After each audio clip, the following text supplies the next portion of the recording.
বর্তমান বিজ্ঞানীরা কি বলেছেন?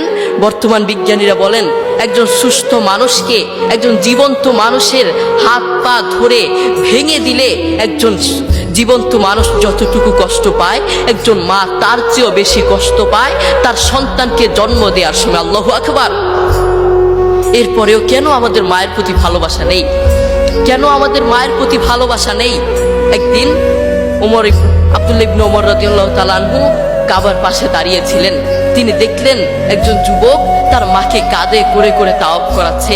আব্দুল্লাহ ইবনে ওমর রাদিয়াল্লাহু তাআলা আনহু তার দিকে তাকিয়ে থাকলেন।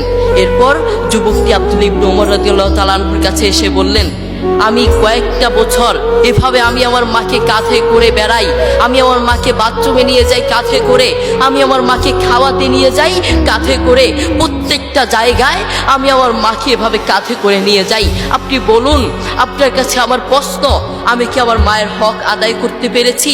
আমি কি আমার মায়ের হক আদায় করতে পেরেছি? আব্দুল্লাহ ইবনে ওমর রাদিয়াল্লাহু তাআলা আনহু কি বললেন জানেন? তোমার মা তোমাকে জন্ম দেওয়ার সময় কয়েক হাজার কষ্টের নিঃশ্বাস ছেড়েছে। তুমি যদি সেই কয়েক হাজার কষ্টের নিঃশ্বাস থেকে একটি কষ্টের নিঃশ্বাসের হক আদায় করার জন্য কিয়ামত পর্যন্ত তোমার মাকে এভাবে কাঁধে করে বয়ে বেড়াও, কিয়ামত পর্যন্ত একটা কষ্টের নিঃশ্বাসের হক আদায় করতে পারবে না। আল্লাহু আকবার। দেখেছেন মা আমাদের জন্য কত কষ্ট করেছেন। নিজের জীবনের চেয়ে তার সন্তানেরকে ভালোবাসেন। অন্য কারো দিকে না তাকালেও নিজের সন্তানের দিকে তাকান। তবুও বহু কুলাঙ্গার সন্তান তার মাকে ঘর থেকে বের করে দেয়। বহু কুলাঙ্গার সন্তান তার মায়ের উপর আঘাত করে থাকে। আরে আমি তো আমার পক্ষ থেকে বলতে চাই, যারা তার মাকে ঘর থেকে বের করে, যে অযোগ্য সন্তান, যেই নাফরমান সন্তান, যেই কুলাঙ্গার সন্তান তার মাকে ঘর থেকে বের করে, ওটা সন্তান হতে পারে না।